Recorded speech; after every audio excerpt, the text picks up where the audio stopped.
And then when Carson Palmer finally retires in 2017, the Bengals are looking for a new quarterback in the 2018 draft. But their pick's also pretty late because they've been contenders this whole time. So I think they settle.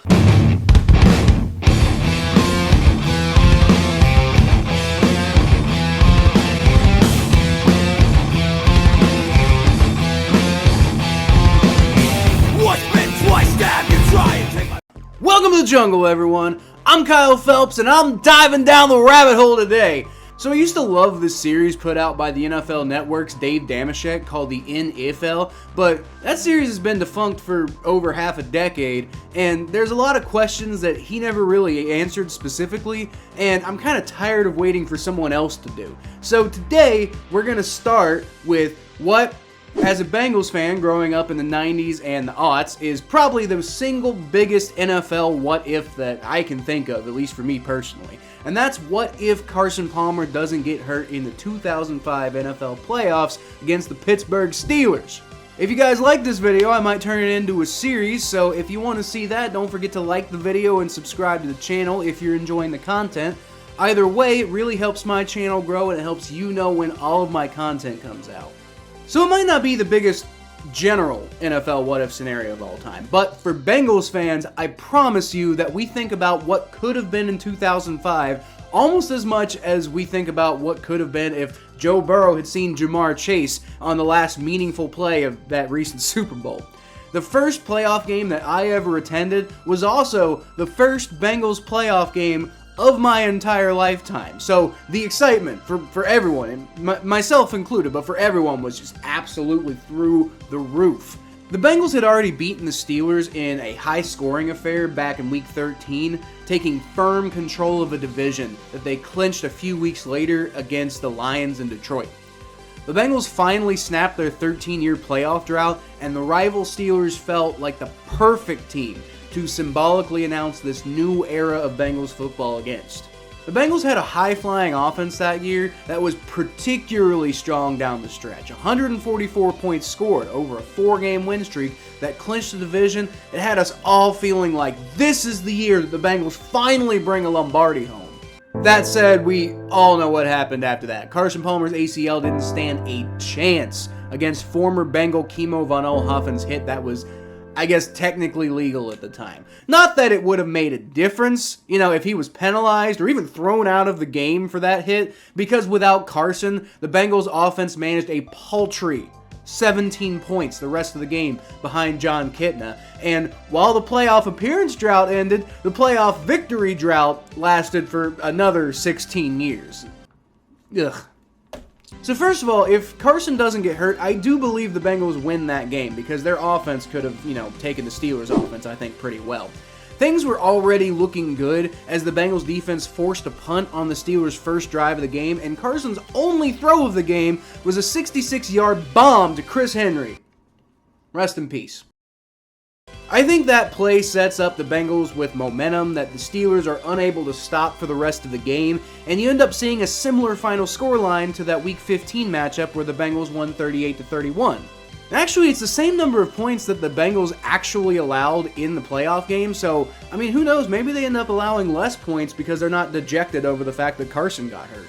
Anyway, the typical Bengals narrative here is that the Bengals would have gone on to win the Super Bowl if Carson had stayed healthy, and kind of, maybe. I definitely think that if they made it to the Super Bowl, then they would have beaten those Matt Hasselbeck/Sean Alexander Seahawks team. I think it's possible that there's a higher scoring game than what we got, but if the Steelers got 21 on that Seattle defense, I think the Bengals get at least 27, man.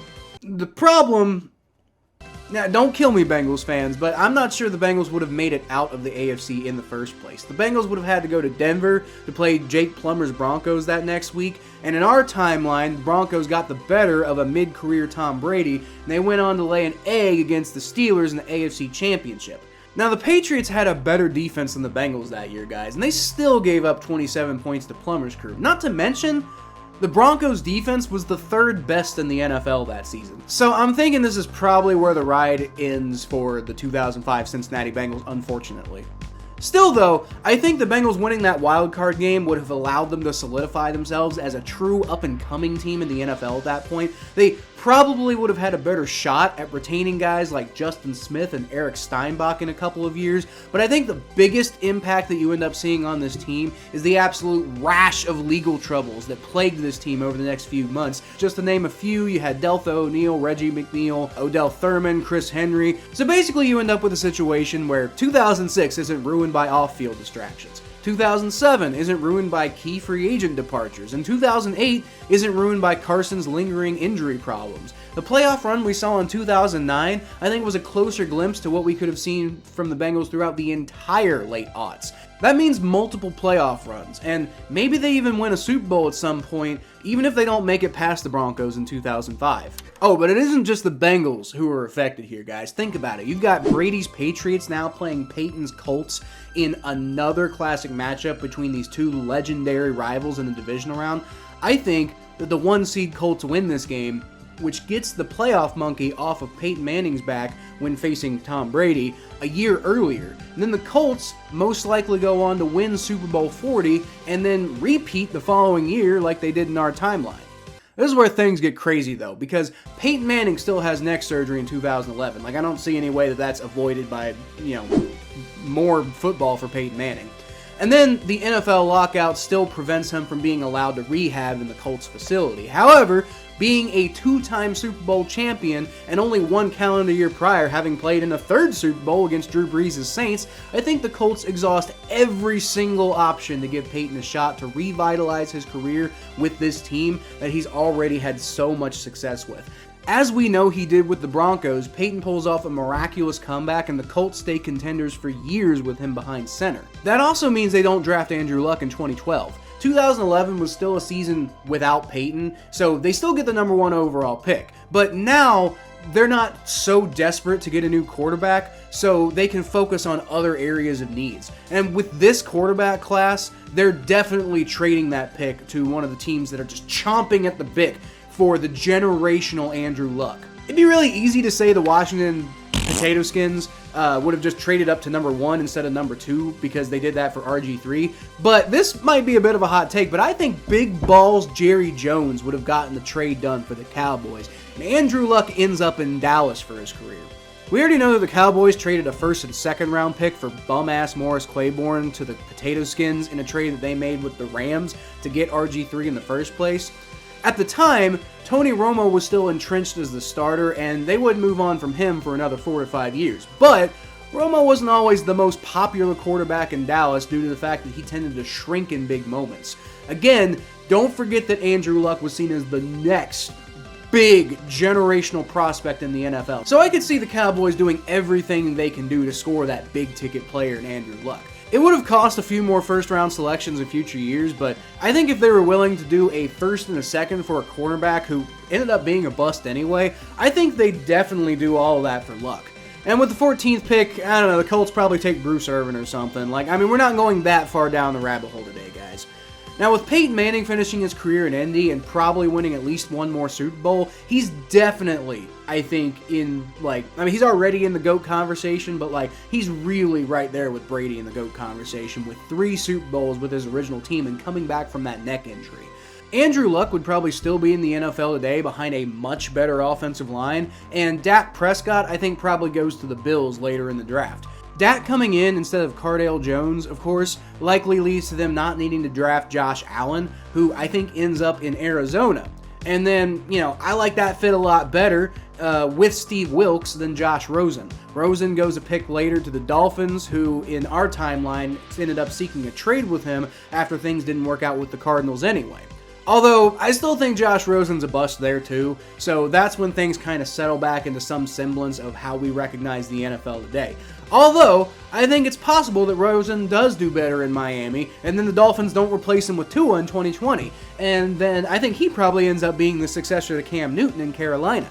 Now back to the Bengals though. With the success that the alternate Bengals had in the late aughts, I don't think things fall apart nearly as badly in 2010, meaning Carson Palmer never requests a trade, Dalton never plays in Cincinnati, and the run of playoff appearances in the early 2010s probably comes along with a few victories. And then, the Bengals end up being one of the bigger contenders of the 2010 era. And then when Carson Palmer finally retires in 2017, the Bengals are looking for a new quarterback in the 2018 draft. but their pick's also pretty late because they've been contenders this whole time. So, I think they settle on Louisville phenom Lamar Jackson as the Cincinnati Bengals' next quarterback. Ravens fans everywhere are going to have a heart attack over that one. That's not necessarily a great thing for the Bengals either, though, because that means no bottoming out in 2019 and no Joe Burrow today. Although then again, maybe, with Marvin Lewis still the head coach and Lamar Jackson as his quarterback, maybe they win a Super Bowl with him too. I don't know. So that's where I'm going to leave things off today, guys. Let me know what you thought in the comments below, and if you like this style of video, let me know what you would have thought would have happened with just the Bengals or the entire NFL. If Carson never gets hurt in the wild card round. Obviously, there's a lot of other scenarios that could have happened, but this one's just kind of where my train of thought brought me at this point. And don't forget, guys, I'll feature the best comments in my next video, like this one from Kaikia Gonzalez 127, who said on my quarterback tier list video, I believe Daniel Jones takes another step this year with better weapons. Hopefully Saquon signs too, which he just did, by the way. If not, good luck to my G-men. Now, personally, I'm not the biggest Daniel Jones fan, although I'll admit that he's definitely better than I normally give him credit for.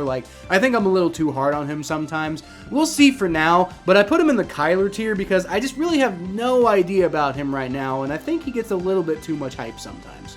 But until next time, y'all can always catch more of what I do at KylePhelps92 on Twitter, Facebook.com/ThePhelps, Butt Fumble Sports, the Battle of Ohio podcast on the Spot Pod Network, and right here, if you subscribe.